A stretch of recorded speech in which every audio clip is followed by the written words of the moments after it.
नमस्कार, स्वागत है आपका। इंडिया टीवी देख रहे हैं आप। आपके साथ मैं हूं प्राची पाराशर। शाम के 5 बज चुके हैं। वक्त हो गया है मुकाबला का, और मुकाबला का ये स्पेशल एडिशन आप देख रहे हैं सीधा कोलकाता से, आर्जिकल मेडिकल कॉलेज से, जहां 9 अगस्त को एक ऐसी घटना घटी जिससे पूरे देश में मातम पसर गया, पूरा देश सकते में आ गया। और उस घटना के बाद कोलकाता पर क्या असर हुआ है, यहाँ के डॉक्टर्स पर क्या असर हुआ है, लेडी डॉक्टर के न्याय की जो मांग है वो कहां तक पहुंची है, ये आज सब कुछ मैं आपको बताऊंगी। साथ ही साथ कुछ ऐसे चौंकाने वाले खुलासे आज इंडिया टीवी पर आर्जिकल डॉक्टर के माध्यम से आपके सामने रखूंगी, जिससे आपको समझ में आएगा कि यहाँ पर प्रोटेस्ट करने वाले जो डॉक्टर्स हैं उन्हें किन हालातों का सामना करना पड़ रहा है, उनके मन में डर क्या है। अब इस डर को हटाने के लिए देखिए इंतजाम, आइए आपको एक बार दिखा देती हूँ। यहाँ कोलकाता पुलिस की तैनाती है, यहाँ सीआईएसएफ की तैनाती है, यहाँ आरएएफ की भी तैनाती है, यानी कि रैपिड एक्शन फोर्स की भी यहाँ पर तैनाती है।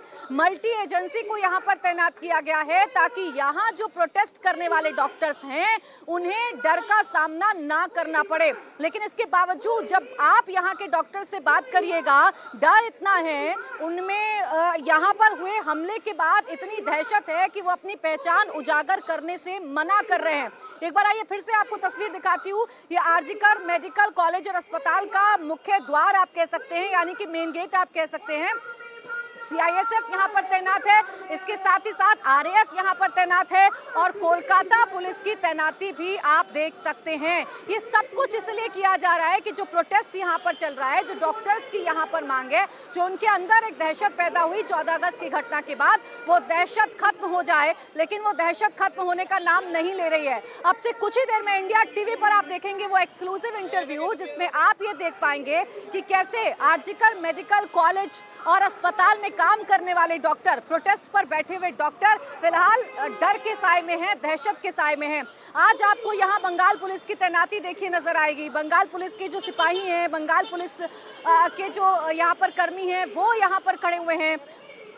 आगे आपको जो है महिला पुलिस कर्मियों की तैनाती नजर आएगी, वो यहाँ पर खड़ी हुई हैं। ये सब कुछ हो रहा है, लेकिन उसके बावजूद आर्जिकल मेडिकल कॉलेज में जो डॉक्टर्स प्रोटेस्ट कर रहे हैं, जो यहाँ पर डॉक्टर्स काम करते हैं, वो अब काम पर लौटने के लिए तैयार नहीं है। और वो काम पर क्यों नहीं लौट पा रहे हैं, उसके पीछे की वजह ये है कि वो ये कह रहे हैं कि जब यहाँ से आरएएफ हट जाएगा, जब यहाँ से सीआईएसएफ की तैनाती हट जाएगी, तो फिर उनका क्या होगा, तो फिर उनकी सुरक्षा कौन करेगा, ये वो डॉक्टर्स कह रहे हैं। और मैं बार बार आपसे कह रही हूँ, इंडिया टीवी पर आप देखिएगा वो इंटरव्यू, जिसमें हम आपको आर्जिकल मेडिकल कॉलेज और अस्पताल के डॉक्टर की कहानी बताएंगे। आपको बताएंगे कि 14 अगस्त की वो जो रात थी, वो जो शाम थी, जब यहाँ पर हमला किया गया था, उस वक्त यहाँ के हालात क्या थे, वो खुद आप इनकी ज़बानी सुनेंगे। अब से थोड़ी देर में वो एक्सक्लूसिव इंटरव्यू में आपके सामने रखूंगी। लेकिन फिलहाल आइए आपको एक और तस्वीर दिखाती हूँ। एक तरफ आपने प्रोटेस्ट करते हुए लोग तो देखे, आपने सुरक्षा में तैनात लोग तो देखे, दूसरी तरफ यहाँ लगातार प्रोटेस्ट जारी है। प्रोटेस्ट की जो मांग है वो सीधे तौर पर यही है कि आपको जस्टिस मिलना चाहिए। यहाँ पर अभया के जस्टिस की मांग लगातार की जा रही है। अभया की जस्टिस के लिए यहाँ पर लगातार जो डॉक्टर्स हैं वो बैठे हुए नजर आ रहे हैं, और वो ये लगातार मांग कर रहे हैं कि अभया को जस्टिस दिया जाए। हालांकि उनके जहन में क्या खौफ है, उनके जहन में किस तरीके का डर है, वो आप थोड़ी ही देर में इंडिया टीवी पर देखेंगे। देखिए बहुत मुश्किल हुई, बार बार हमने ट्राई किया, बार बार हमने यहाँ प्रोटेस्ट कर रहे डॉक्टर से बातचीत करने की कोशिश की, लेकिन उनके जहन में डर है, एक दहशत है। उन्हें डर किस बात का है, कौन कौन लोग हैं जो उन्हें डरा रहे हैं, किस बात का थ्रेट है, काम पर वापस क्यों नहीं लौट रहे हैं, ये जानने के लिए हमने डॉक्टर को बड़ी मुश्किल से राजी किया। वो राजी तो हुई, लेकिन उनका ये कहना था कि वो अपनी पहचान पूरी तरीके से गुमनाम रखेंगी। उन्हें डर है अपने ऊपर हमले का, उन्हें डर है कि उनके साथ कुछ गलत ना हो जाए। तो ये सब कुछ आपको अब से थोड़ी देर में सुनाएंगे, अब से थोड़ी देर में धमाकेदार इंटरव्यू आप देखेंगे। लेकिन इस वक्त हमारे साथ जो खास मेहमान हैं उनसे आपका जरूर तारुफ करा देते हैं। हमारे साथ इस वक्त मेहमान जुड़ चुके हैं। शाजिया अलमी, प्रवक्ता भारतीय जनता पार्टी के हमारे साथ हैं। डॉक्टर आयुष अरुण हमारे साथ हैं, प्रोटेस्टिंग डॉक्टर। स्वयं प्रकाश पुरोहित है हमारे साथ, स्पोक्स पर्सन टीएमसी के। और इसके साथ ही साथ हमारे साथ हैं तौसीफ अहमद हमारे साथ है, एडवोकेट और पॉलिटिकल एनालिस्ट, और डॉक्टर आयुष का परिचय मैंने आपको करवाई दिया है, वो भी हमारे साथ हैं। आप सभी का बहुत बहुत स्वागत है। स्वयं प्रकाश पुरोहित जी, आप ही से शुरुआत कर रही हूँ। मैं आरजीकर मेडिकल कॉलेज में इस वक्त हूँ और 2 दिन से मैं लगातार इन डॉक्टर्स के बीच में जाकर इनके मन की बात समझने की कोशिश कर रही हूँ। सर, जब आप इनका मन टटोलिएगा या इनसे बात करिएगा, एक डर, एक खौफ अभी भी इन लोगों के अंदर है। इसे आप कैसे दूर करेंगे? जिम्मेदारी तो आपकी सरकार की बनती है ना। जी, 100% हमारी सरकार की जिम्मेदारी है। ये जो भी अपराध हुआ है, जघन्य अपराध, मगर हमने हमारे जो हमारी नेत्री ममता बनर्जी, उन्होंने कल ही प्रधानमंत्री को एक लेटर लिखा है कि देश के अंदर में जिस तरह से महिलाओं के ऊपर में होने वाले अत्याचार, बलात्कार जिस तरह से बढ़ रहे हैं, उनके ऊपर में सख्त से सख्त कानून बनाना चाहिए। इसके लिए हमारी नेत्री ममता बनर्जी, हमारे नेता अभिषेक बनर्जी और जितने भी तृणमूल कांग्रेस के नेता है, वो सब लगे हुए हैं। मगर देखिए, अभी जिस तरह से कल सुप्रीम कोर्ट ने क्या कहा, डॉक्टरों को, जितने भी डॉक्टर हैं उन सबको ये कहा गया है कि आप अपने काम पर लौटिए, आप लोग सब अपने अपने कामों पर लौटिए। सीबीआई के अंदर में ये ऑलरेडी केस है, सुप्रीम कोर्ट में 5 तारीख को नेक्स्ट हियरिंग है इसकी। जो भी आरोपी है हिरासत के अंदर में है। इसके अलावा कोई भी व्यक्ति अगर इसमें देश में अगर रहेगा, वो बख्शा नहीं जाएगा। Law should take its own course. जो भी कानून है उसको अपना काम करना है, मगर कहीं न कहीं हमको व्यवस्था को भी चलाना है। जो राज्य है, जिस राज्य के अंदर में ये काम हुआ है, राज्य आरजीकर मेडिकल हॉस्पिटल है, तो इस मेडिकल हॉस्पिटल के अंदर में अगर धरना प्रदर्शन कर रहे हैं, कंटिन्यू धरना स्वयं जी आप जो बात कह रहे हैं, एक मिनट, आप जो बात कह रहे हैं ना सर, कि सुप्रीम कोर्ट ने भी कहा कि डॉक्टर्स को वापस लौट जाना चाहिए, ये सवाल हमारा भी था। लेकिन आप आइए ना यहाँ आरजीकर मेडिकल कॉलेज और अस्पताल में, आप आकर एक बार बात तो करिए इन डॉक्टर्स से। आपको समझ में आएगा कि सुप्रीम कोर्ट के बाद भी या सुप्रीम कोर्ट के कहने के बाद भी ये लोग क्यों नहीं अपने काम पर वापस लौट रहे हैं। आप समझ रहे हैं डर का आलम क्या है, दहशत का आलम क्या है कि एक डॉक्टर से बातचीत करने के लिए मुझे सारी शर्तों को पूरा करना पड़ रहा है। सर, मुझे पहचान छिपानी पड़ रही है। परसों यानी को डॉक्टर का रिप्रेजेंटेशन स्वास्थ्य विभाग में जाकर के हमारे स्वास्थ्य अधिकारियों से मिलकर के आया था। इनकी कुछ मांगें थी, उन मांगों के ऊपर भी कार्रवाई हुई है। उन्होंने कुछ अपने एजेंडा रखे थे, उन पॉइंट के ऊपर भी कार्रवाई हुई है। तो देखिए, उनकी मांग सरकार सुन रही है, ऐसा नहीं है कि नहीं सुन रही है, मगर जिस तरह से इसका स्वयं जी आपकी आवाज ब्रेक हो रही है सर, मैं भी बाहर से कनेक्ट हूँ, मैं आपको क्लियरली सुन नहीं पा रही हूँ, आपकी बात मुझ तक आ नहीं पा रही है। मैं लौटूंगी आपके पास, मैं शाजिया अलमी जी के पास चली जाती हूँ, वो भी हमारे साथ जुड़ी हुई है। शाजिया अलमी जी, यहाँ आकर मैं स्तब्ध हूँ, मैं शॉक्ड हूँ, मेरे पास शब्द नहीं है कि मैं डॉक्टर्स के दर्द को, उनके डर को, यहाँ पर हुई घटना को कैसे बयां करूँ। उस पर प्रोटेस्ट हो रहे हैं। एक ये प्रोटेस्ट है जहां डॉक्टर शांति के साथ बैठे हुए हैं, बीच बीच में नारेबाजी होती है, वी वांट जस्टिस के नारे लगाए जाते हैं, अभया को याद किया जाता है। दूसरी तरफ आपकी भी पार्टी धरने पर बैठी हुई है, वहां पर भी मैं होकर आई थी। आरोप ये लगाया जा रहा है कि जानबूझकर पश्चिम बंगाल का माहौल आप लोग खराब कर रहे हैं, इस मामले को राजनीतिक रूप देकर। मुझे बहुत हैरत होती है प्राची जी, और बहुत अफसोस भी होता है। आप बाकायदा उस जगह पर हैं, जिस तरह के तथ्य सामने निकल कर आ रहे हैं, वो तो छोड़ ही दीजिए। जो बातें हमें पता चली हैं, जिस तरह से वो मर्डर हुआ, रेप हुआ, उससे ज़्यादा भयावह कुछ मैं सोच भी नहीं सकती कोई चीज़। और किसी की भी रूह कांप जाए और पर होश उड़ जाए सुनकर ये। लेकिन वो सब भी आप छोड़िए। लेकिन जो अब पता चल रहा है इस शख्स के बारे में, जो वहाँ का प्रिंसिपल था, जिसको OSD बनाया गया था, जिसके चिट्ठी लिखी थी ममता जी ने जिसके जन्मदिन पर, ये कैसा रिश्ता है, ये क्या रिश्ता है। ये एक ऐसा इंसान जिस पर इतने गंभीर इल्ज़ाम इतने सालों से लग रहे थे, इसको बचाने के लिए क्या हड़बड़ी है कि बाकायदा 2 जूनियर डॉक्टरों को बुलाया जाता है जब शव दिखता है, और कहा जाता है कैसे सुसाइड थ्योरी को अभी प्रमोट करो, माँ बाप से झूठ बोलो। साफ दिखता है जब लोग देखते हैं क्या हुआ इस बच्ची के साथ। मैं बार बार दोहराना भी नहीं चाहती, क्योंकि तकलीफ दे है सबके लिए सुनना भी, किस तरह से उसकी टांगे होती हैं, उसका जिस्म होता है, और उसके बावजूद कहा जाता है अननेचुरल डेथ। ये सुप्रीम कोर्ट कह रहे हैं, सोचिए आप, वहाँ पे ये जज कह रहे हैं कि 30 साल में मैंने ऐसी लापरवाही नहीं देखी, ऐसे लैप्सेस नहीं देखे। मैं तो लापरवाही से आगे जाऊंगी, क्योंकि ये लापरवाही नहीं है, ये तो डेलिब्रेट कवर अप है। आप जानबूझ के किसी ना किसी को बचा रहे हैं, संजय रॉय को तो आप फौरन पकड़ रहे हैं कि सारा डाल दो उसके ऊपर, और ये भी आपके प्रिंसिपल साहब को आप बचा रहे हैं, आप एक और जगह उनको नियुक्त कर देते हैं जब प्रेशर बहुत हो जाता है, और आप तोड़ फोड़ और जो डिस्ट्रक्शन हो रहा है, सबूतों को नष्ट करने का काम वो जारी रहता है। वो भी छोड़ दीजिए, आप ये देखिए कि कुछ रेनोवेशन शुरू हो जाता है, एकदम से आपको याद आता है कि आपको रेस्ट रूम बनवाना है, ये भी आप छोड़ दीजिए। आप ये देखिए कि लगातार किस तरह से किसी तरह से ध्यान सिर्फ संजय रॉय पर रहे, प्रिंसिपल पर नहीं आए, सब कुछ हो वो हो, और अब उनके सांसद बाकायदा सामने आकर लिख रहे हैं कि कोलकाता पुलिस ने शानदार काम किया। भाई कलकत्ता हाई कोर्ट ने कहा था, उसके चलते सीबीआई जांच शुरू हुई है, शाजिया जी, सुप्रीम कोर्ट के कहने पर सीआईएसएफ की टुकड़ियां वहां तैनात है जहां मौजूद है। आप जरा सोचिए इस बात को। शाजिया जी, आप बिल्कुल आप जितनी बातें कह रही है ना, मैं तो यहाँ देख रही हूँ, जहाँ कंस्ट्रक्शन हुआ, जो बिल्डिंग है, जो तीसरा माला है, सब कुछ यहाँ रहकर महसूस कर रही हूँ। डॉक्टर्स का दर्द भी महसूस कर रही हूँ, और उनकी सुरक्षा के लिए जो यहाँ तैनाती की गई है वो भी मैं देख पा रही हूँ। लेकिन शाजिया जी, यहाँ के डॉक्टर एक बात और कह रहे हैं, इतने दिन बीत गए, अब तो सीबीआई के हाथ में मामला है, वो ये समझ नहीं पा रहे कि अभिया को जस्टिस कहाँ तक मिला है, कितना मिला है, क्या हुआ है, सीबीआई ने जांच में क्या निकाला है, ये भी उनके जहन में एक सवाल है।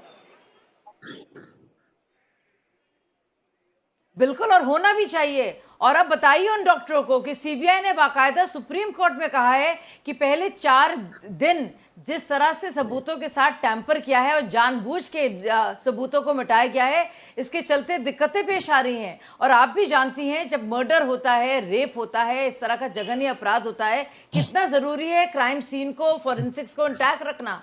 फॉरेंसिक टीम लाने में इतनी देर हुई, अरे एफआईआर करने में 14 घंटे की देरी हुई है, सबसे बड़ी बात। और सबसे इस बात को लेकर तो सुप्रीम कोर्ट ने कितना घेरा है कोलकाता को ही नहीं, बस पश्चिम बंगाल की सरकार को। तो इसके आगे हम क्या बोले, सीबीआई पूरी कोशिश करेगी और करके रहेगी, लेकिन अभी भी देखिए लगातार लीपापोती चल रही है सांसदों द्वारा, और भड़काया जा रहा है, डांटा जा रहा है, ये तक कहा जा रहा है आपकी उंगली मरोड़ देंगे, आपके हाथ तोड़ देंगे। इस सोचिए तो क्या क्या जबान है। और ममता बनर्जी बता रही है पूरे भारत में कितने रेप होते हैं। बदलापुर में हाई कोर्ट बोला है 4 दिन के बाद में, बदलापुर पे हम सबने बात की है भाई साहब, बदलापुर पे सारी हम लोगों ने बात की है, पूरी जिम्मेदारी ली है, फौरन पुलिस के कर्मियों को बर्खास्त किया है, स्पेशल प्रोसिक्यूटर की टीम बनाई है, उसको पकड़ा है भाई साहब। लेकिन यहाँ पे बचा नहीं रहे हम लोग बचा नहीं रहे। नहीं, हम लोग बचा नहीं रहे किसी। सुनिए, भेड़ियों को बचाने का काम कोई पार्टी नहीं करती जैसे आपकी पार्टी करती है। भेड़ियों को, बलात्कारियों को बचाने का काम जैसे ममता बनर्जी, उनकी पुलिस और उनका मेडिकल एडमिनिस्ट्रेशन, स्वयं प्रकाश पुरोहित जी और शाजिया इल्मी जी, आप दोनों से रिक्वेस्ट करूंगी, प्लीज दोनों की पहले ऑडियो कम करिए। देखिए सर, कम से कम इतना तो रखिए ना, मैं बाहर से हूँ, आप लोगों की आवाज मुझ तक नहीं आएगी अगर आप दोनों एक दूसरे से ऐसे ही लड़ाई करते रहेंगे या एक दूसरे पर आरोप प्रत्यारोप करते रहेंगे। और मैं बार बार, जब से मैं ये डिबेट कर रही हूँ ना, या मैं जब भी महिलाओं पर डिबेट करती हूँ, पहले सुन लीजिएगा सर, मैं तब ये कहती हूँ कि एक दूसरे पर आरोप प्रत्यारोप करने से मेरे देश की बेटी सुरक्षित नहीं होगी। आप लोगों को अपनी अपनी जिम्मेदारी समझनी होगी सर। आप कह देंगे कि आप देख लीजिए महाराष्ट्र में जाकर, शाजिया इल्मी कह देंगे कि आप देख लीजिए बंगाल में जाकर। मैं कह रही हूँ राज्यों में मत बांटा करिए लड़कियों को, गाड़ी को बुला देना। नहीं, राज्यों के अंदर में कौन बांट रहा है? पत्र लिखने से जिम्मेदारी पूरी हो जाती है क्या स्वयं प्रकाश पुरोहित जी? अच्छा एक बात बताइए, स्वयं जी मुझे समय दीजिए। कलकत्ता पुलिस पे जब आपने आरोप लगाया, कलकत्ता पुलिस ने मुख्य आरोपी को गिरफ्तार किया, और आप लोग बोल रहे हैं कि सीबीआई ने क्लियर कहा कि सिंगर 150 ग्राम सीमेंट की बात जब की तुषार मेहता ने, तो सुप्रीम कोर्ट के अंदर में झाड़ दिया गया कि जिस तरह से सोशल मीडिया में झूठ फैलाया जा रहा है, सोशल मीडिया और मीडिया के बारे में झूठा प्रचार, ये कल ओएसडी को लेकर के झूठा प्रचार दिया गया। आप रुकिए पुरोहित जी,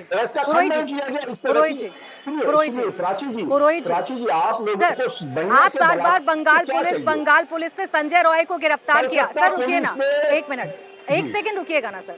आप बार कह रहे हैं बंगाल पुलिस ने संजय रॉय को गिरफ्तार किया, एक बार मैंने डिनाई नहीं किया। मैं कह रही हूँ कि बंगाल पुलिस ने संजय रॉय को गिरफ्तार किया, लेकिन मैं ये भी कह रही हूँ कि यही बंगाल पुलिस है सर यहाँ पर 14 घंटे की देरी होती है एफआईआर दर्ज करने में। और ये मैं नहीं कहती, ये सुप्रीम कोर्ट में जो दस्तावेज रखे गए हैं वो सुप्रीम कोर्ट पूछता है।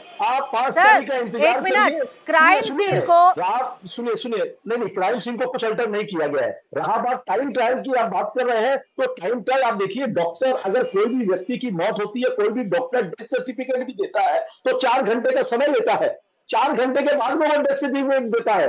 तो इस तरह की बहुत से जो टेक्निकल पॉइंट्स है जिसके 14 घंटे है पुरोहित जी, 14 घंटे। अभी रुकिए ना सर, मेरे पास बाकी मेहमान भी है, मुझे बाकी मेहमानों के पास जाना है। पुरोहित जी जो आप मुझे समझा रहे हैं सुप्रीम कोर्ट में समझाते ना, ये मेरा प्रश्न नहीं है, सुप्रीम कोर्ट की टिप्पणी है।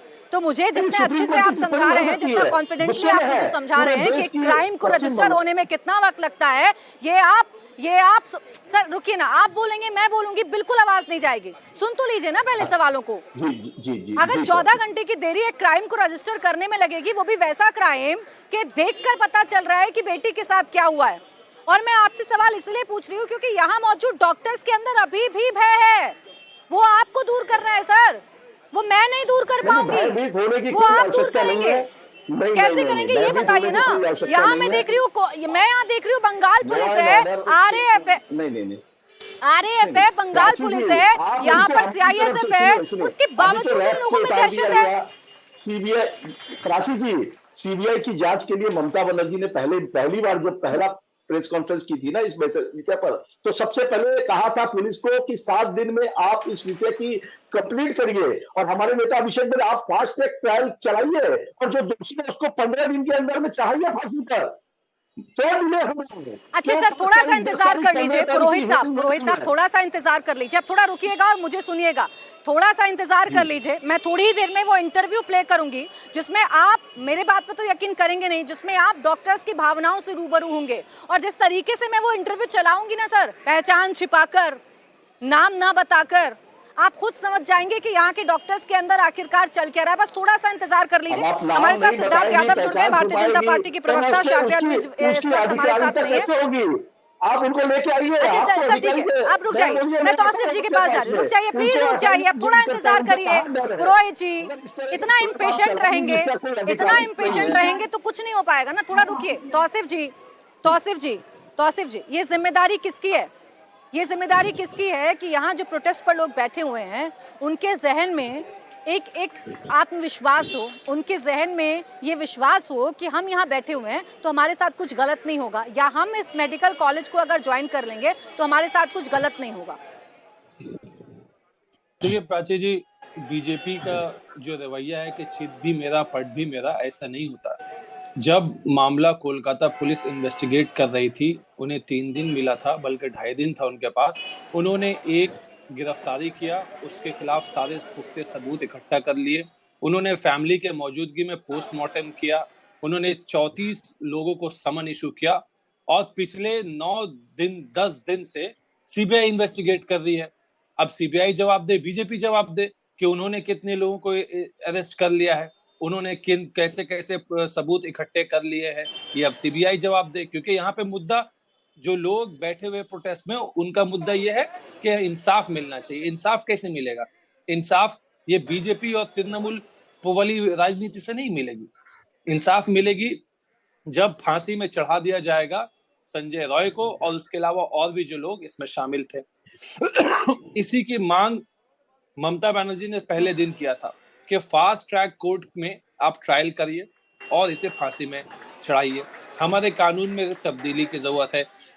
कोलकाता पुलिस अगर इस मैटर को इन्वेस्टिगेट कर रहा होता तो कोलकाता पुलिस जो है उसके पास में रूल्स है। आप जो कह रहे हैं ना सर, मैं पूरा सम्मान करती हूँ। तौसीफ जी मुझे 10 सेकंड और दीजिए, 10 सेकंड और दीजिए प्लीज। देखिए, कोलकाता पुलिस जो है फास्ट ट्रैक कोर्ट में लेकर जाती मामले को 1 महीने के अंदर में, इसमें 1 महीने के अंदर फास्ट ट्रैक कोर्ट में कोलकाता पुलिस जो है इसमें कन्विक्शन करा सकती थी। अब ये मामला सीबीआई के पास है, तो क्या ये सीबीआई कोर्ट में जाएगा? सीबीआई कोर्ट में जो है कन्विक्शन जो है 2% है। बंगाल में जितनी सीबीआई ने पोस्ट, ओनली 2% कन्विक्शन, और 5 साल 10 साल तक मामला चलता है। बंगाल पुलिस 1 महीने में, अरे सुनिए ना, बंगाल पुलिस सर रुकिए, बंगाल पुलिस 1 महीने में कन्विक्शन करा सकती थी, आप कह रहे हैं। वो बंगाल पुलिस जिस पर सवाल खड़े कर रहा है सुप्रीम कोर्ट, वो बंगाल कोलकाता पुलिस पुलिस। जिसके यहाँ तैनाती में होते हुए भी 7,000 लोग इस अस्पताल में घुसते हैं और न जाने क्या क्या करते हैं।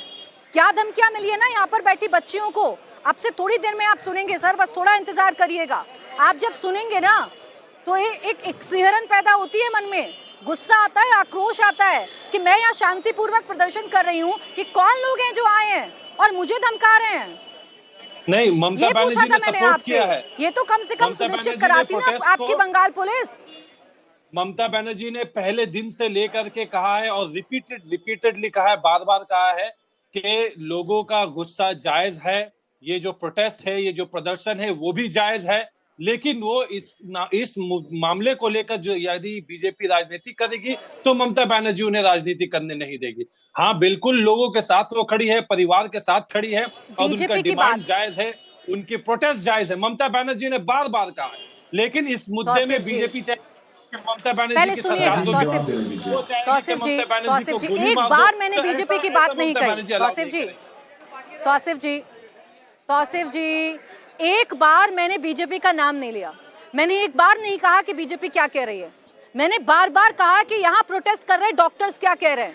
मैं बार बार कह रही हूँ कि यहाँ खड़े होकर मैंने क्या महसूस किया है। आप चले जाते हैं बीजेपी पर। ये सियासत ही तो है जो बेटियों को सुरक्षित नहीं कर पा रही है। जवाब ले लेती हूँ सिद्धार्थ यादव जी से, एक अपडेट दे देती हूँ। यहाँ प्रोटेस्ट कर रहे हैं जो स्टूडेंट्स हैं और जो डॉक्टर्स हैं, जो नई वाइस प्रिंसिपल हैं वो यहाँ पर मुलाकात करने के लिए आए हैं, स्टूडेंट से मिल रहे हैं, उनसे बातचीत कर रहे हैं, ऐसी जानकारी हमें दी गई है। तो अभी इन स्टूडेंट से बातचीत भी की जा रही है, यहाँ पर डॉक्टर से बातचीत की जा रही है, उनके मन में क्या सवाल है ये बताने की कोशिश लगातार की जा रही है। अब मैं सिद्धार्थ यादव जी आपके पास आ रही हूँ। राजनीति हो रही है, ये कह रहे हैं बार बार, चाहे तौसीफ जी हो चाहे स्वयं प्रकाश पुरोहित हो, सीधा कह रहे हैं कि आप लोग सीबीआई, अब केस सीबीआई के पास है ना, क्यों नहीं सीबीआई जल्द से जल्द खुलासा कर रही है इस मामले का। देखिए प्राची जी, अभी मैं तौसीफ जी को सुन रहा था और तौसीफ जी ने कहा कि ममता बनर्जी जो है वो जो प्रदर्शनकारी डॉक्टर्स हैं उनके साथ खड़ी है। ये बात जाकर के तौसीफ जी अपनी पुलिस, कोलकाता पुलिस को क्यों नहीं बता देते? कोलकाता पुलिस तो चुन चुन के जो लोग प्रोटेस्ट में उनके घरों पे नोटिस भेज रही है, रात को उनके घरों में जा रही है, डॉक्टर्स को धमकाने का काम कर रही है। जो 7,000 की भीड़ हमला कर देती है क्राइम सीन पर, उस हॉस्पिटल पे जाकर के उसको डॉक्टर्स के नाम पता है, उनको प्रोटेस्टर्स के लीड करने वालों के नाम पता है। वो जा जाके उनको ढूंढ रहे हैं, कौन प्रोटेस्ट कर रहा है, कौन बोल रहा है, कौन ममता बनर्जी का पुतला फूंक रहा है, एक एक को देख लिया जाएगा, चुन चुन कर देख लिया जाएगा। जब ऐसा इंस्टीट्यूशनल कवरअप किसी केस को लेकर के किया जा रहा हो और उसके खिलाफ समाज के सभी वर्गों से आवाज उठाई जा रही हो, अगर आप उसको राजनीति का नाम देते हैं तो मैं मानता हूं इससे शर्मनाक कुछ हो नहीं सकता। यह शर्मनाक है। आज सुप्रीम कोर्ट में जब डे टू डे हियरिंग चल रही है तो धीरे धीरे आपकी परतें खुलती जा रही है। अभी तो केस पर बहुत चर्चा हो रही थी, बताया भी जा रहा था। आज ऐसी स्थिति आपकी पुलिस ने बना दी, आपने बॉडी को क्रिमेट पहले कर दिया और एफआईआर बाद में दर्ज करी, कमाल कर दिया। और फिर यहां पर बैठ करके बताते हैं कि ये राजनीति करने की एक कोशिश है। जिस प्रकार से ममता बनर्जी की पूरी सरकार ने डॉक्टर्स की आवाज को दबाने का काम किया। जी आप कुछ कह रही है प्राची जी? जी नहीं सिद्धार्थ जी, एक बात बताइए, यहाँ पर डॉक्टर्स का दर्द, यहाँ डॉक्टर्स की दहशत, डॉक्टर्स क्या कह रहे हैं, ये मैं बार बार कह रही हूँ कि थोड़ा इंतजार करिए, वो अभी आप सबके सामने आ जाएगा। उनकी स्थिति क्या है, उनके साथ क्या हुआ, वो प्रोटेस्ट पर अभी क्यों बैठे हुए हैं। लेकिन आपको नहीं लगता सिद्धार्थ जी, जिम्मेदारी तो कुछ आप लोगों की भी है ना? माना आप यहाँ विपक्ष में हैं, केंद्र में आपकी सरकार है ना, धरने पर बैठने से क्या इन डॉक्टर्स के अंदर पैदा हुई दहशत कम हो जाएगी? देखिए दो बातें हैं प्राची जी, और मैं बड़ी संवेदनशीलता के साथ कहना चाहता हूँ। देश के सर्वोच्च न्यायालय ने भी, हमारे चीफ जस्टिस ऑफ इंडिया ने भी आग्रह किया है देश के सभी डॉक्टर्स ने कि जो कस्टोडियन है हमारे फंडामेंटल राइट्स के, उन्होंने आग्रह करते हुए कहा कि डॉक्टर्स अपनी ड्यूटी को रिज्यूम करें और हम हैं, व्यवस्थाएं हैं जो उनकी चिंता कर रही हैं। अब इसमें दो बातें हैं, हम केंद्र में सरकार में 5 दिन बाद सीबीआई के पास इसकी इंक्वायरी गई, ये इन्वेस्टिगेशन सौंपी गई। सीबीआई की जो इन्वेस्टिगेशन हो रही है वो सर्वोच्च न्यायालय उसको खुद मॉनिटर कर रहा है। उसमें जो बातें निकल करके आई हैं, कितनी चीजों को टेम्पर किया गया, यहां तक कि डायरी तक में बाद में एंट्रीज करी गई हैं, कैसे कवरअप करने की कोशिश करेगी, उन सबके बावजूद जो व्यवस्था है और जो दोषी हैं उनको तो कहीं ना कहीं सजा तक पहुंचाया जाएगा, क्योंकि देश का आक्रोश है। मैं तो पूछता ये हूं, क्या ये सरकार, क्या कोई भी सरकार इंस्टीट्यूशनल कवर अप किसी ऐसे केस मैं का तो सिर्फ करने इतना लगे, कहूंगी उसकी सिद्धार्थ क्या जी, मजबूरी चाहे है आप कि वो हो, देश के डॉक्टर चाहे स्वयं और प्रकाश विक्टिम्स जी के हो, खिलाफ चाहे खड़े हैं। तौसीफ जी हो, मैं तो आप लोगों से सिर्फ इतना ही कहूंगी, यहाँ आकर जब मैं आरजी कर आई, मैं बंगाल में घूमी, यहाँ आकर जो मैंने महसूस किया या मैं जो सुनवाऊंगी अपने दर्शकों को, मैं सिर्फ इतना ही कहूंगी आप लोगों से कि एक बार सुन लीजिए यहाँ के डॉक्टर्स क्या कह रहे हैं और प्लीज राजनीति से उठकर इसका मेरा तेरा ये सब कुछ छोड़कर आप यहाँ के डॉक्टर्स की रक्षा, यहाँ के डॉक्टर्स के मन में विश्वास पैदा करने की कोशिश करिए। मैं डॉक्टर अरुण के पास, आयुष के पास जा रही हूँ, वो भी मुझे बताएंगे। डॉक्टर आयुष, ये जो बात चल रही है, चाहे बीजेपी हो, चाहे टीएमसी हो या कोई भी नेता हो, क्या आपको सेटिस्फेक्शन दे पा रहे हैं ये लोग? क्या आपके मन में जो एक डर था, जो दहशत है यहाँ हुए हमले के बाद, वो खत्म हो पा रही है? प्राची जी, बिल्कुल नहीं। आप देखिए, अगर आप पॉलिटिकल पैनलिस्ट को एक ऐसे सेंसिटिव टॉपिक पे अगर आप लाते हैं, तो बीजेपी वाले आरजी कर करते हैं, टीएमसी वाले बदलापुर करते हैं, उन्नाव करते हैं, हाथरस करते हैं। ये आरोप प्रति आरोप आखिर कब तक चलेगा? आप देखिए, हमें इंसाफ चाहिए, हम इंसाफ के लिए लड़ रहे हैं, ये आरोप प्रति आरोप करने के लिए नहीं। कोई रेप बड़ा, कोई रेप छोटा है, ये घिनौनी सोच है। ये आपके राज्य में होता है, हमारे राज्य में होता है, ये बहुत ही गंदी सोच है। इस नीच सोच से सभी पॉलिटिकल पार्टीज को ऊपर आना होगा और आके हमारे, मैं पूरी तरह सहमत हूँ कि जिस तरह आके से हमारा ये स्वयं पुरोहित जी, मेरी दो बातें सुन लीजिए। जैसे आप भी और भारतीय जनता पार्टी के प्रवक्ता सभी ने रिक्वेस्ट किया है कि हम डॉक्टरों को जल्द से जल्द काम पे वापस जाना चाहिए, लेकिन आप मुझे बताइए, क्या गारंटी है कि आगे चल के ऐसी घटना पत्रों में नहीं होंगी? क्या गारंटी है कि हमें प्रोटेक्शन मिलेगी? ये सवाल मेरा आपसे भी है, ये सवाल मेरा भारतीय जनता पार्टी के प्रवक्ता से भी है। आपसे इसलिए क्योंकि जिस प्रकार से इस पूरे केस में शुरुआत से ही कवर अप करने की कोशिश की गई, पहले इसे सुसाइड का नाम दिया गया, फिर उसके बाद में एफआईआर लॉन्च करने में डिले की गई, फिर उसके बाद में जिस हिसाब से शांतिपूर्वक प्रदर्शन कर रहे थे जो डॉक्टर, उनको अटैक किया गया, हजारों की मॉब ने आके अटैक किया। इन सब तरीके से आपकी जो गवर्नमेंट है उसकी पूरी फेलियर दिख रही है, पूरी मशीनरी की फेलियर दिख रही है। आप लोग सहमत हूँ नहीं दे पाए। जो 14 तारीख की रात को 14 तारीख की रात को ये सवाल हुई, 14 तारीख की रात ये सवाल मेरा जिस तरह से भारतीय जनता पार्टी और वामपंथी नेताओं ने मिल करके दूसरा सवाल, अरे पुरोहित जी, हाँ जी, आप दीजिए दूसरा सवाल मेरा। कैसी बातें हुई? थोड़ा आवाज कम दूसरा करिएगा। सवाल- पुरोहित जी,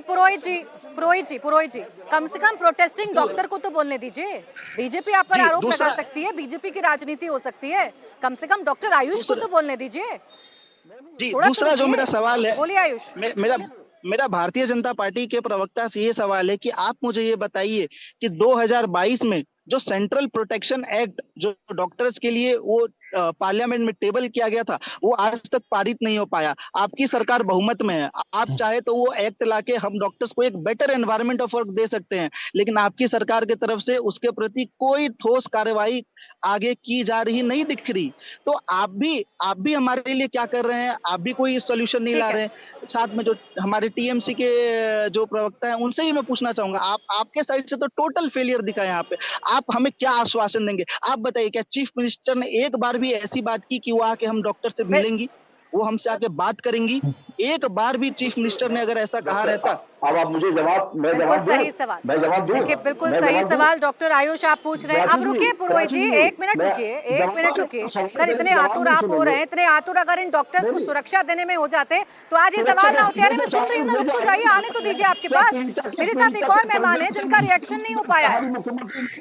ये आश्वासन की बात कर रहे हैं। हमारी मुख्यमंत्री गई है पीड़िता के परिवार से मिलने के लिए, मगर और डॉक्टरों को भी आश्वासन दिया गया है। जब परसों आप लोग स्वास्थ्य मंत्रालय स्वास्थ्य में गए, वहां पे स्वास्थ्य भवन के अंदर में, तो वहां पे आप लोगों की मीटिंग हुई है। उस मीटिंग में आप लोगों ने जो मांग रखी है, उस मांग की सुनवाई हो रही है। रही बात है कि जब सुप्रीम कोर्ट जो हमारे कस्टोडियन है, उन्होंने क्लियर कट कहा कि डॉक्टरों को काम पर जाना चाहिए, और जो भी स्थानीय सरकारें हैं, मुझे एक बात बताइए, प्राइवेट हॉस्पिटल्स में डॉक्टर काम कर रहे हैं कि नहीं कर रहे हैं?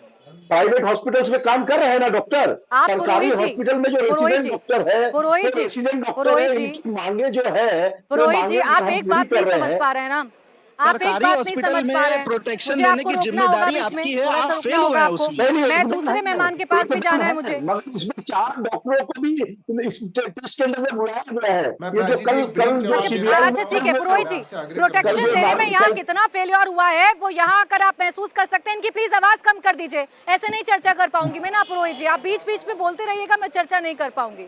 थोड़ा तो आपको भी सब्र रखना होगा ना।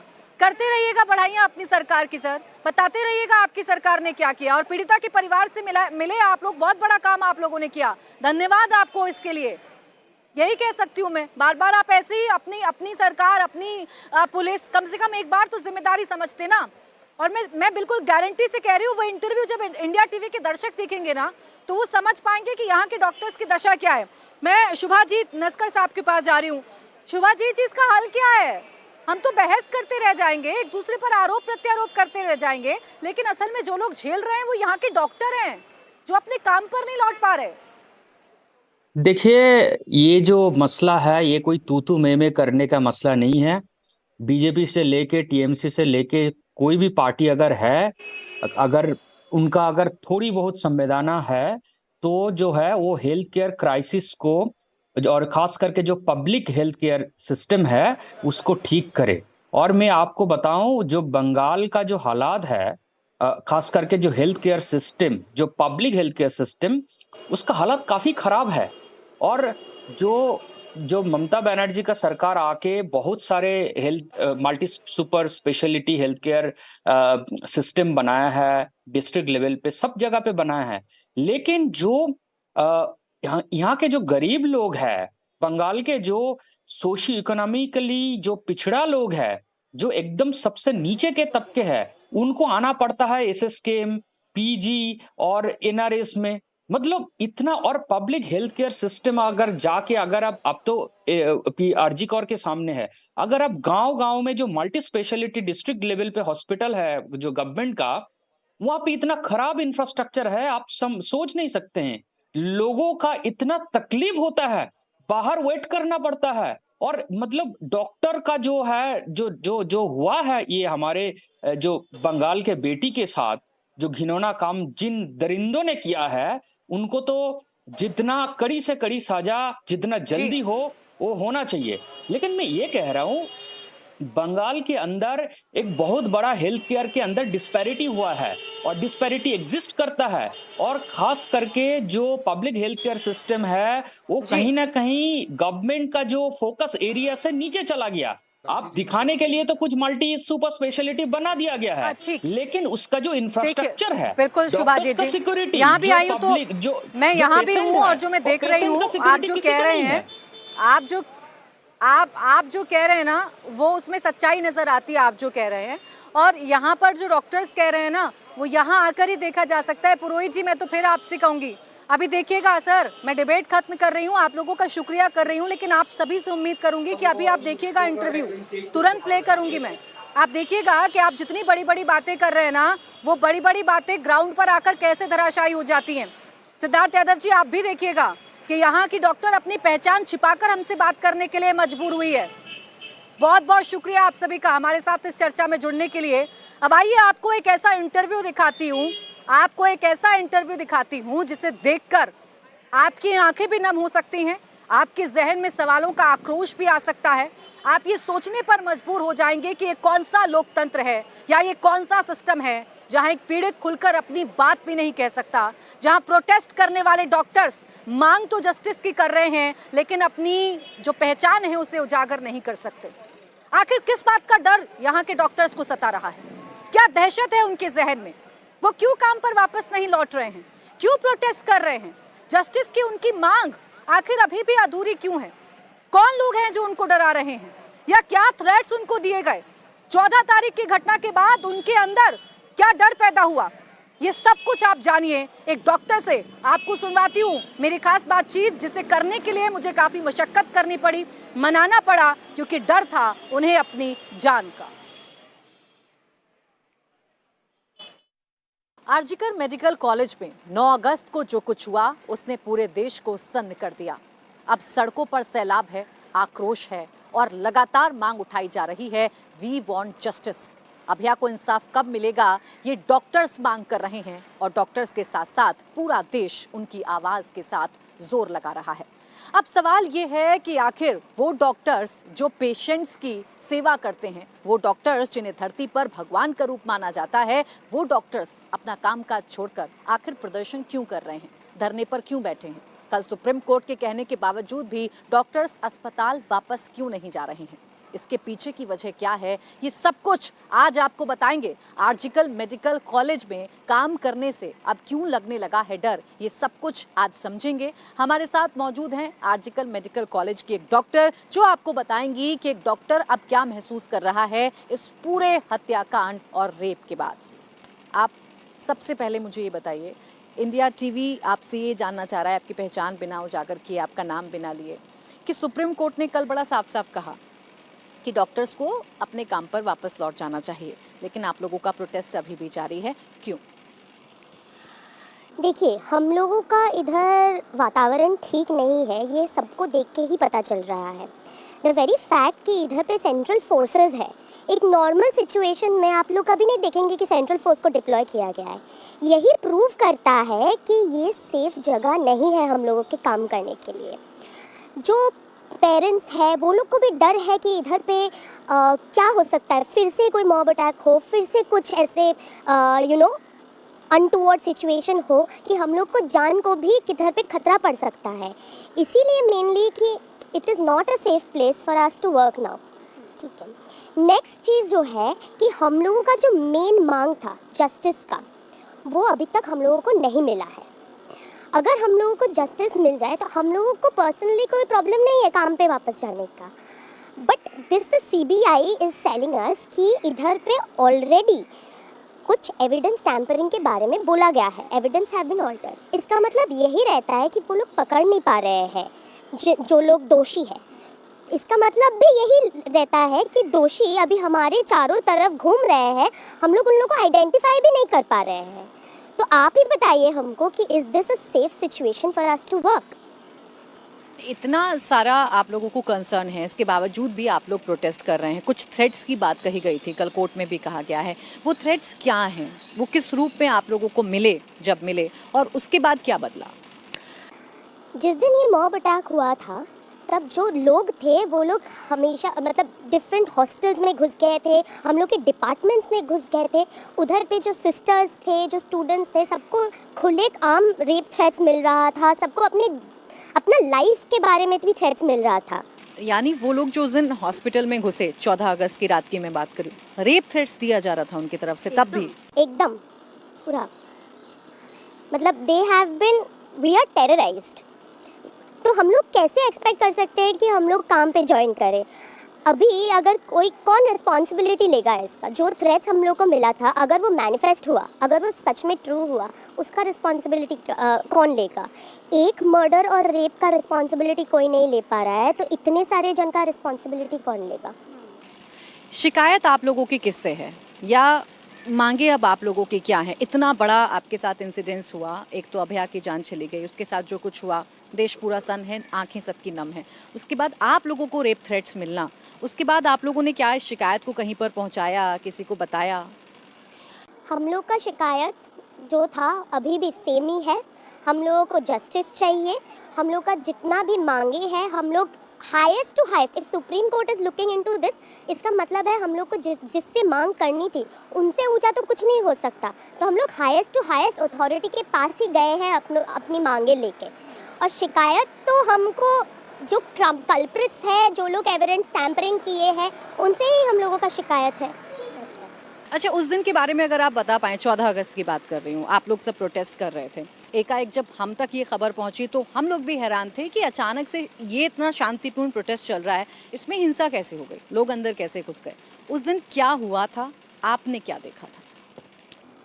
उस दिन हम लोग एक पीसफुल रैली निकालने वाले थे, जो take hold of the night, justice for Abhaya बोल के। तो हम लोग के सारे जो फीमेल्स थे, सब लोग एक शांतिपूर्ण एक प्रोटेस्ट करने वाले थे।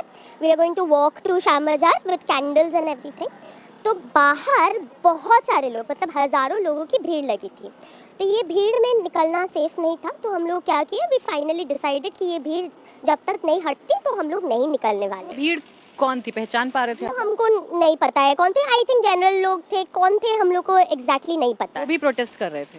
हाँ, everyone was screaming we want justice, तो आई एम अज्यूमिंग कि वो लोग प्रोटेस्ट ही कर रहे थे। तो उसके बाद जब हम लोग को लगा कि वो सेफ़ नहीं है हम लोग का निकलना, तो हम लोग सब फीमेल जो है उन लोगों को पीछे भेजने लगे। हम लोग का जो बिल्डिंग है उसके तरफ पीछे भेजने लगे।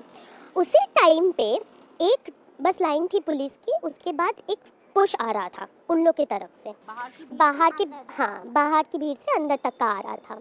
तो जब वो आ रहा था तो हम लोग खुद उधर पे लाइन बना के खड़े हो गए ताकि उन लोग को हम लोग घुसने ना दें। Female male everybody like irrespective of the gender हम लोग खड़े हो गए, वो नहीं घुस पाए।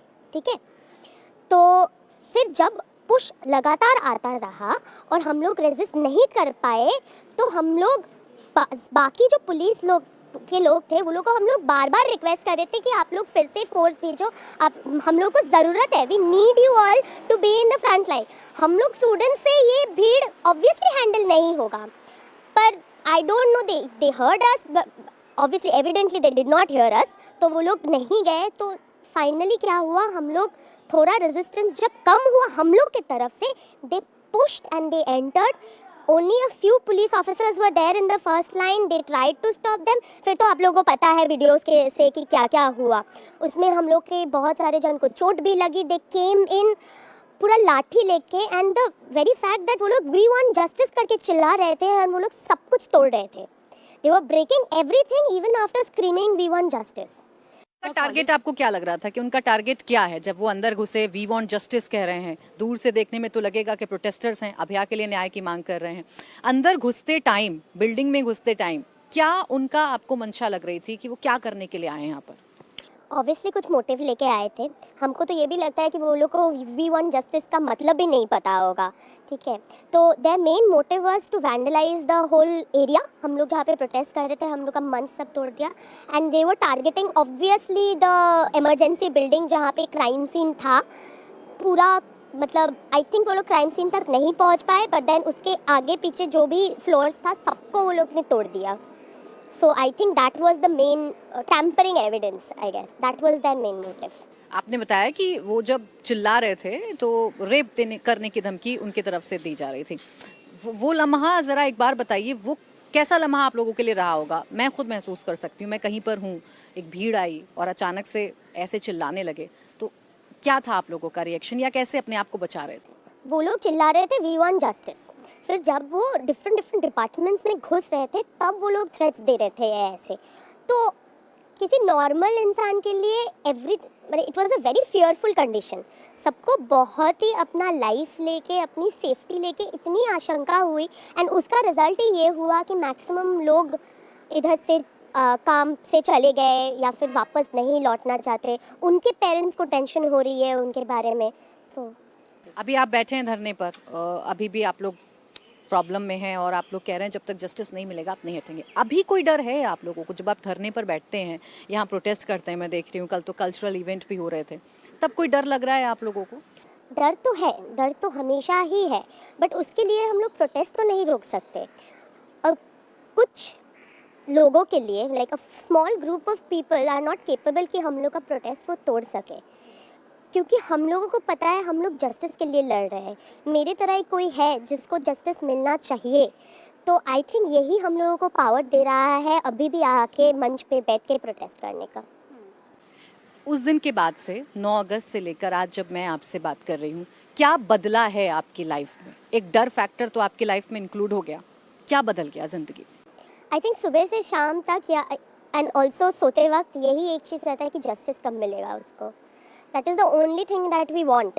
क्योंकि मैं नहीं बोल रही हूँ कि डॉक्टर के साथ हुआ है इसलिए, किसी नॉर्मल इंसान के साथ भी कोई डिज़र्व नहीं करता, कोई डिज़र्व नहीं करता। आप नहीं डिज़र्व करते, मैं नहीं डिज़र्व करती, कोई डिज़र्व नहीं करता।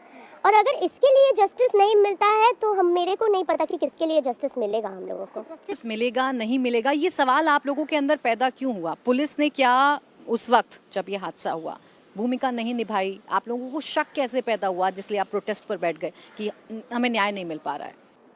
देखिए, तब से आज तक जितना भी इंसिडेंट्स हुआ, जितने mob attack, even the mob attack itself shows कि पुलिस का कंप्लेसेंस क्या है, ठीक है। इवन सुप्रीम कोर्ट ने भी ये बोला कि उस दिन जो पुलिस थे उनको बुलाओ, उनको बोलने बोलो क्या। सुप्रीम कोर्ट के सामने भी इतना क्लियर है कि from the time of the crime till the filing of the FIR कितना डिस्क्रिपेंसी है पूरा चीज़ में। If they can't find out clarity in this, then हम लोग कैसे विश्वास करें उन पे। अच्छा, पहली बार जब आपको ये पता चला, ये खबर जब आप लोगों में फैली, आपका रिएक्शन क्या था? उस वक्त आपने क्या किया जब आपको पता चला कि सेमिनार हॉल में एक लड़की की डेड बॉडी मिली है, वो भी ऐसी अवस्था में जिसे शायद मैं शब्दों में भी नहीं कह पाऊंगी? रिएक्शन तो यही था कि चलना है, जाके देखना है, क्योंकि हम लोग तो अपने काम पे थे, मतलब we were all present in the hospital at that time. तो इमीडिएट ये था कि चल के, एक तो विश्वास नहीं हो रहा था, मतलब ये ऐसा एक चीज़ है ना कि आपको कोई बोल दे ऐसा हुआ है, तो मन को विश्वास दिलाना और दिमाग को विश्वास दिलाना बहुत ही एक डिफ़िकल्ट बात है। तो फर्स्ट इंस्टिंक्ट था कि जाके चलते हैं, पहले चलते हैं, देखते हैं। करीब आपको पता चला होगा कि आपके हॉस्पिटल में एक घटना घट गई। ये अराउंड कितना 12 बजे के करीब पता चला, हाँ, क्योंकि हम लोग तो डिफरेंट डिपार्टमेंट से है, तो उनके डिपार्टमेंट के लोगों को शायद जल्दी पता चला, पर हम लोग को बाद में, मतलब न्यूज़ जब स्प्रेड हुआ कि ये सब हुआ है, उसके बाद हम लोग को पता चला। फिर आप भागकर इस बिल्डिंग में आए? हाँ। आप जा पाए थे उस जगह पर जहाँ ये सब कुछ हुआ या आपको रोक दिया गया था? नहीं, हम लोग मतलब क्राइम सीन में हम लोग नहीं जा पा रहे थे, बट उसके आजू बाजू जो डिपार्टमेंट का स्पेस था वहाँ पे तो हम लोग सभी थे उस तरह। आपने देखा था पेरेंट्स का वहाँ पर आना, उन्हें 3 घंटे वेट कराना? नहीं, मैं जब तक गई थी तब तो मतलब ऑलरेडी वो लोग आ चुके थे, तो I am not aware of that. अच्छा, यहाँ की प्रिंसिपल को लेके भी बहुत सारी शिकायतें हुई, वो शिकायतें क्या जायज़ हैं? अभी जो रिपोर्ट्स निकल कर आ रही हैं, भ्रष्टाचार, गुंडागर्दी, आप लोगों को परेशान करना या डॉक्टर्स की परेशानी, वो आप एक बार बताइए। देखिए, प्रिंसिपल के बारे में आई थिंक कोर्ट जो डिसाइड करेगा, पुलिस जो डिसाइड करेगी, वो उन पे छोड़ना चाहिए। मेरा कोई पर्सनल ओपिनियन यहाँ पे मैटर नहीं करता। आपकी परेशानियाँ जो डॉक्टर्स की अब निकल कर आ रही हैं कि रेस्टिंग टाइम नहीं मिलता, ये नहीं मिलता, आप लोगों को प्रॉपर रूम नहीं मिलते, वो भी अभी डील हो रही है, सब कोई बात कर रहे हैं उसके बारे में। So let's just wait for what comes out of everything. आखिरी मांग आपकी क्या रहेगी अब? जस्टिस, आखिरी नहीं, पहली आखिरी, हमेशा हमारी मांग एक ही रही है और वही रहेगी, जस्टिस के लिए। थैंक यू हमसे बात करने के लिए। तो देखिए, आरजीकर मेडिकल कॉलेज में अभी भी जो डॉक्टर्स हैं उनके अंदर क्या डर है और जो मॉब आई थी वो क्या करके गई यहाँ पर, ये आपने जानने की कोशिश की। पहचान आपसे छिपा रहे हैं क्योंकि अभी भी लोगों को डर है कि कहीं इनकी जान पर खतरा ना हो जाए।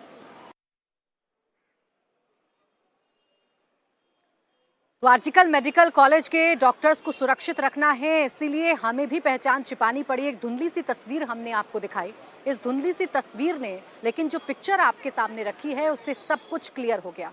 एक घटना के बाद लीपापोती की जा रही है, कौन कितना आरोपी है, कौन कितना सही काम कर रहा है, इस बहस में पूरा देश पड़ा हुआ है। लेकिन अभी भी इस देश में क्या बदला है, सिस्टम कितना बदला है, ये आप इस डॉक्टर की बात से समझ सकते हैं, जिसमें दहशत अभी भी है, अपने को लेकर चिंता अभी भी है, न्याय की आस जरूर है, लेकिन वो न्याय की आस भी अब धुंधली सी पड़ रही है। सबसे बड़ा सवाल यही है कि क्या वाकई देश की बेटियां कभी सुरक्षित हो पाएंगी? इसी के साथ आज मुकाबला में बस इतना ही। देखते रहिए इंडिया टीवी।